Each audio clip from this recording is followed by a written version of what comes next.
알리라. 레위와 세운 나의 언약은 생명과 평강의 언약이라. 내가 이것을 그에게 준 것은 그로 경외하게 하려 함이라. 그가 나를 경외하고 내 이름을 두려워하였으며 그의 입에는 진리의 법이 있었고 그의 입술에는 불의함이 없었으며 그가 화평함과 정직함으로 나와 동행하며 많은 사람을 돌이켜 죄악에서 떠나게 하였느니라. 제사장의 입술은 지식을 지켜야 하겠고 사람들은 그의 입에서 율법을 구하게 되어야 할 것이니 제사장은 만군의 여호와의 사자가 됨이거늘 너희는 옳은 길에서 떠나 많은 사람을 율법에 거스르게 하는도다. 나 만군의 여호와가 이르노니 너희가 레위의 언약을 깨뜨렸느니라. 너희가 내 길을 지키지 아니하고 율법을 행할 때에 사람에게 치우치게 하였으므로 나도 너희로 하여금 모든 백성 앞에서 멸시와 천대를 당하게 하였느니라 하시니라. 아멘. 오늘도 하나님을 사랑하는 마음과 예배를 사모하는 마음으로 이 자리에 나오신 여러분들을 환영하고 축복합니다. 이 귀한 예배 시간에 하나님의 은혜와 사랑을 누리는 귀한 시간이 될 수 있기를 간절히 소원합니다. 오늘 우리가 함께 살펴볼 이 말라기의 내용은 두 번째 논쟁인 제사장은 어떻게 여호와를 경외해야 하는가의 연장선상에 있는 내용입니다. 하나님께 제사를 드리는 이 제사장들의 외적인 모습은 완벽해 보였지만 그 내적인 모습은 완벽하지를 못했습니다.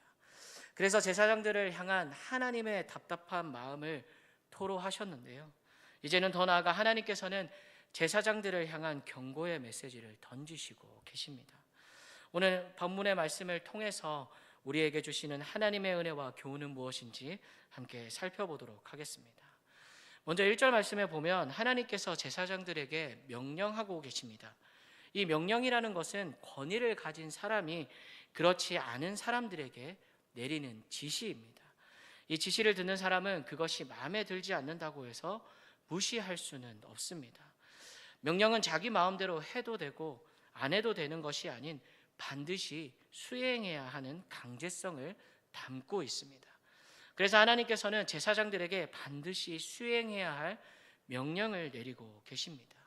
그럼 그들에게 어떠한 명령들을 내리고 계실까요? 2절 말씀입니다. 만군의 여호와가 이르노라. 너희가 만일 듣지 아니하며 마음에 두지 아니하여 내 이름을 영화롭게 하지 아니하면 내가 너희에게 저주를 내려 너희의 복을 저주하리라. 내가 이미 저주하였나니 이는 너희가 그것을 마음에 두지 아니하였음이라.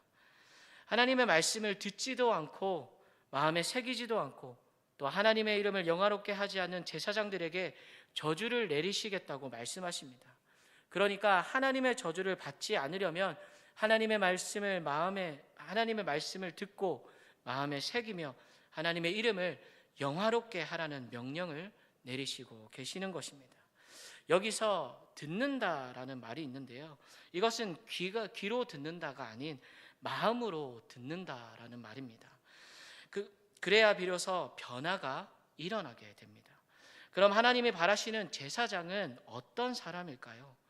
이 제사장은 제사 행위만을 주도하는 사람이 아닌 하나님의 말씀을 마음의 귀를 기울여 듣고 또 스스로 변화되려고 노력하고 또 그 노력의 결실을 맺은 사람입니다. 그리고 계속해서 끊임없는 변화의 반복을 통해서 과거에 머무는 것이 아닌 미래를 향해 나아가는 사람이어야 하고 하나님의 말씀이 그 마음 안에 살아 숨쉬는 사람이어야 합니다. 예레미야 선지자는 하나님께 이런 이야기를 했습니다. 하나님, 저는 이제 더 이상 하나님의 말씀을 전하지 않겠습니다. 하나님의 말씀을 전하니까 어려운 일들만 저에게 생깁니다.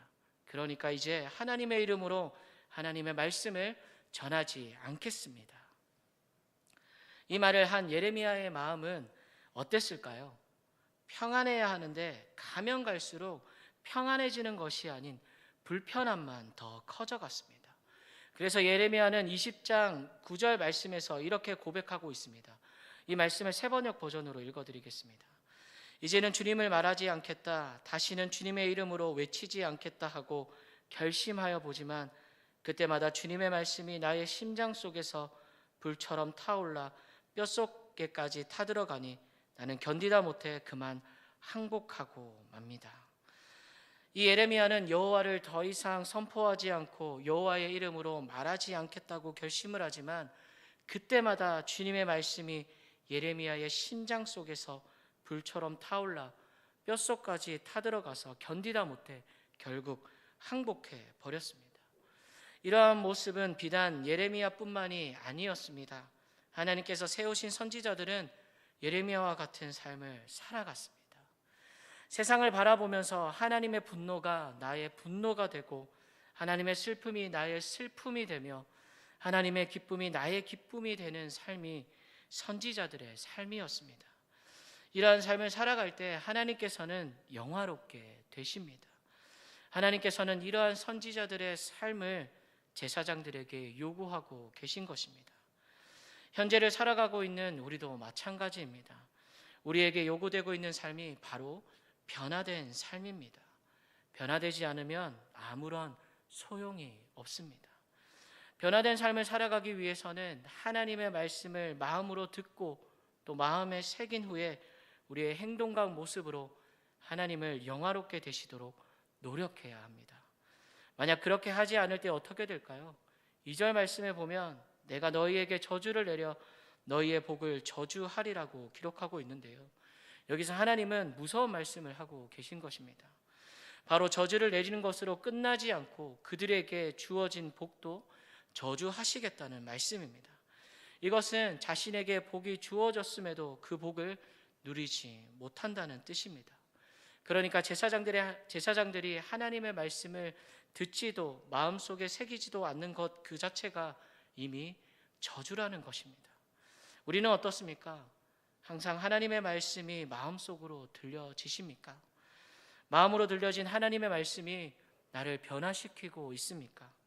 우리는 변화하는 삶을 살아갈 수 있도록 끊임없이 노력해야 합니다. 하나님의 말씀이 우리의 마음을 변화시켜 항상 하나님의 말씀을 따라서 살아갈 수 있기를 간절히 소원합니다. 계속해서 하나님께서는 3절에서 이렇게 말씀하고 계십니다.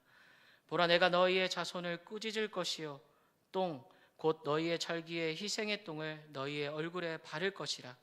너희가 그것과 함께 제하여 버림을 당하리라. 이 구절에서 재밌는 단어가 등장하고 있습니다. 바로 희생의 똥을 너희 얼굴에 바르겠다는 말인데요. 이 말은 제사장들에 대한 심판을 의미합니다. 제사를 드리면서 제물을 바칠 때 나오는 똥은 부정한 것이라 여겨졌기 때문에 진 밖에서 태워야 했습니다. 그런데 그것을 얼굴에 바른다는 것은 더 이상 제사장이 거룩한 직무를 수행할 수 없음을 뜻합니다. 바로 이것이 하나님을 영화롭게 하지 않은 제사장들을 향한 심판입니다. 그리고 하나님께서는 레위와 하나님과 생명과 평강의 언약을 맺은 후에 어떤 모습을 보여주었는지 말씀하고 계시는데요. 5절에서 6절 말씀입니다. 레위와 세운 나의 언약은 생명과 평강의 언약이라. 내가 이것을 그에게 준 것은 그로 경외하게 하려 함이라. 그가 나를 경외하고 내 이름을 두려워하였으며 그의 입에는 진리의 법이 있었고 그의 입술에는 불의함이 없었으며 그가 화평함과 정직함으로 나와 동행하며 많은 사람을 돌이켜 죄악에서 떠나게 하였느니라. 레위는 하나님을 경외하고 두려워하고 하나님 말씀대로 살아가기 위해 노력을 했지만 현재 제사장들은 하나님을 경외하거나 두려워하기보다 오히려 하나님을 기만하기만 했습니다. 하나님을 기만한 제사장들을 향한 하나님의 저주는 무서울 정도로 강력하게 느껴집니다. 하지만 하나님께서는 제사장들의 잘못된 모습을 저주하고 심판하겠다 말씀하시면서도 그럼에도 불구하고 그들에게 회복의 길을 열어주고 계십니다. 하나님께서 심판하시는 목적은 징계하시는 것이 아니라 그들을 바로 세우기 위함이자 그들의 삶이 바로 설 수 있도록 하시는 것입니다. 우리도 삶을 살아가면서 하나님께서 우리를 심판하시는 것 같은 일들이 일어날 때가 있습니다.